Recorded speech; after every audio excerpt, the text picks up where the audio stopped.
What's up guys, Jeff Cavalier, ATHLEAN-X.com. Today we're going to talk all about the hip flexors and more importantly, whether or not you should be stretching yours or leaving them alone. As a matter of fact, you might want to be doing the exact opposite, and that is strengthening them. I'm going to show you today how to test whether yours are tight or weak and figure out what is a better route for you to go if you want to get rid of the issues that are being caused by your hip flexors right now.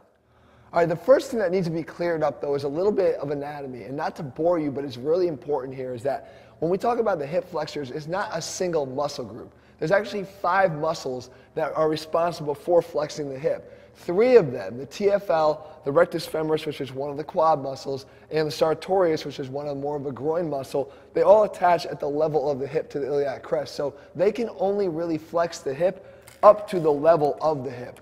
But the 2 that we're really concerned about are the ones that bring it up higher than that, which is the psoas and the iliacus. And those are the 2 that when we talk about, oh, my hip flexors feel tight, those are the ones we're really talking about because when they're tight, you usually get a lot of back pain. You can see why. The muscles of the psoas here attach to all the lumbar vertebrae. They literally go through the body and attach to the lumbar vertebrae. So when these are tight, they could actually be pulling on your lumbar spine and causing all kinds of issues. So we need to get to the bottom of whether or not it's a tightness that's causing issues here in your back or whether or not it's a weakness. Because again, the recommendations are going to be drastically different depending upon which of those 2 it is.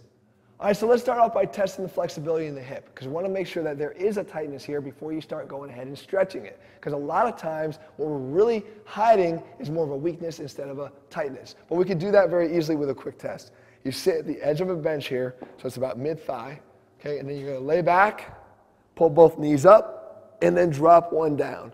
You want to make sure right off the bat that your low back is flat here because what you're looking for is you're looking to see whether or not this leg, the one that's down, is in contact with the surface you're on or whether it's floating up in the air like this.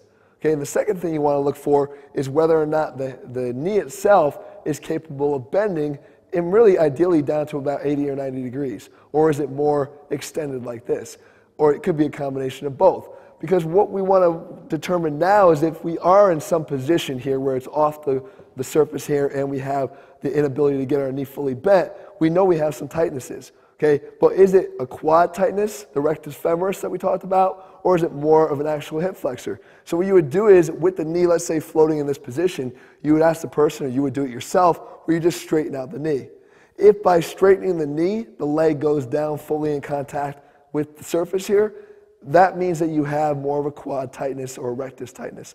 Because when you took the quad off of that stretch and you relieved it, then it was able to go down, then everything else was loose enough to be able to get down. If on the other hand, when you do this and nothing changes, or it certainly doesn't get down to the level of the bench, well now you've got a true hip flexor tightness, in which case that is when you want to actually start using your hip flexor stretches to attack that. But a lot of times when you see this yourself, you may realize, you know what? I really don't have a tightness. And that's when it starts to come back where I said in the beginning, you're manifesting something far different. You're manifesting probably a weak hip. And I want to show you how to test for that now too.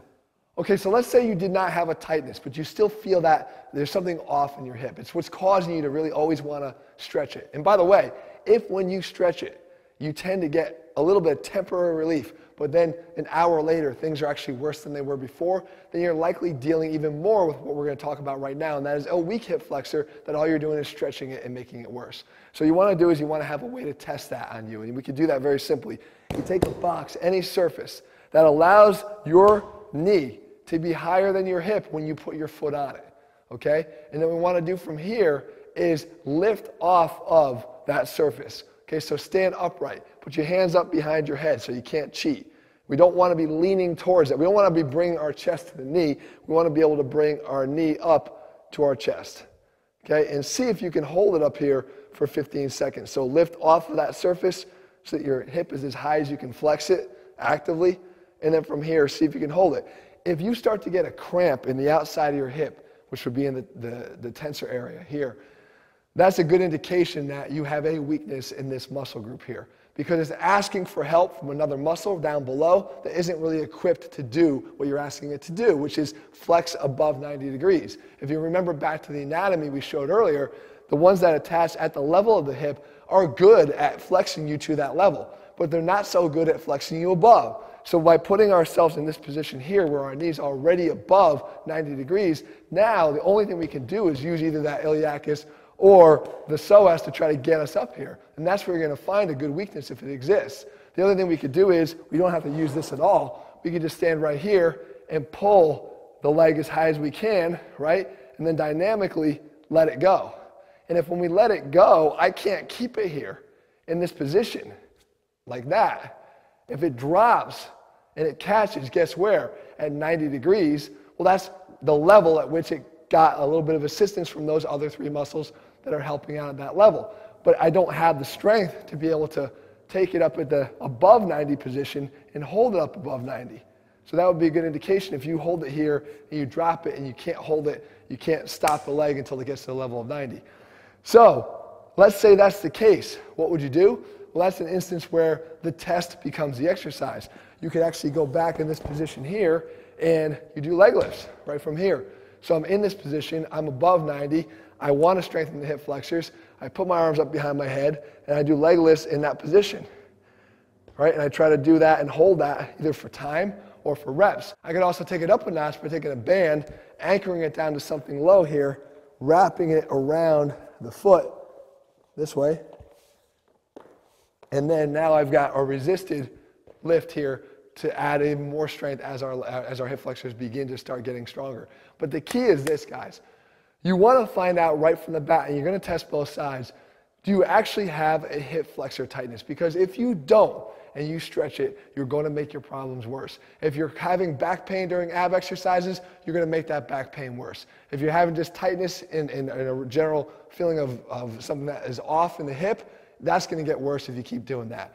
If on the other hand, you have a weakness and you don't address it, then nothing's going to get better. So you want to find out which of the two you're dealing with. If it is a tightness, then yes, the stretches are going to be appropriate, but if they're not, you want to avoid them. And if you have to, guys, I always say, you got to own it. Own this. If you have a hip flexor weakness, then you got to own this and you got to start doing stuff about it. And as a matter of fact, maybe you're not doing enough explosive training. And that's a good case and a good argument for getting outside and doing some sprints to actually train to start using those hip flexors above 90 degrees in a more explosive way.